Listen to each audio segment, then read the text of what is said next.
Hi friends, ఈరోజు నేను చేయబోతుంది కేకు. కానీ ఇది మైదా పిండి గోధుమ పిండితో మాత్రం చేయట్లేదు.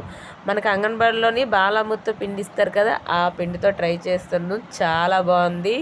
చూడండి, మీరు కూడా ట్రై చేయండి. ఫస్ట్ మిక్సీ జార్ తీసుకొని బాలామృత పిండి 2 కప్పులు తీసుకోవాలి. అందులో 2 యాలక్కాయలు వేసుకోవాలి, 1/2 కప్ షుగర్ వేసుకోవాలి. అవి మెత్తగా గ్రైండ్ చేసుకోవాలి. మళ్ళీ మనం గ్రైండ్ చేసుకున్న పిండి ఏమో వేరే ఇంకా పెద్దపాటి గిన్నెలో తీసుకొని అందులో 1/2 కప్ ఆయిల్, 1/2 కప్పు పెరుగు, బేకింగ్ పౌడర్, బేకింగ్ సోడా వేసుకొని బాగా కలపాలి. అది కొంచెం కొంచెం మళ్ళీ మిల్క్ వేసుకుంటూ కూడా కలపాలి. చూడండి, ఇలాగ రావాలి కలిపేది.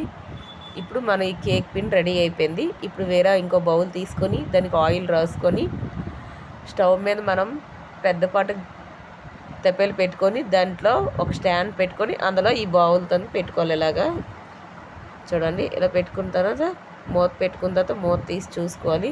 40 మినిట్స్ అయిన తర్వాత చెక్ చేసుకోవాలి. ఇవ్వండి, ఇలా పుల్ల పెట్టి. ఇప్పుడు పుల్లకేమంటలేక మన కేక్ రెడీ అయిపోయింది. చూడండి కేక్ ఎలా వచ్చిందో, చాలా బాగుంది. నేను కట్ చేసి చూపిస్తున్నాను. చూడండి ఎంత స్మూత్గా ఉందో, సూపర్గా ఉంది ఫ్రెండ్స్. చాలా సింపుల్గా రెడీ అయిపోయింది. ఇప్పుడు మా అబ్బాయికి తినిపిస్తున్నాను. చూడండి, చాలా బాగుందంట. Super friends. బాయ్. మీరు కూడా ట్రై చేయండి, టేస్ట్ చేయండి. బాయ్.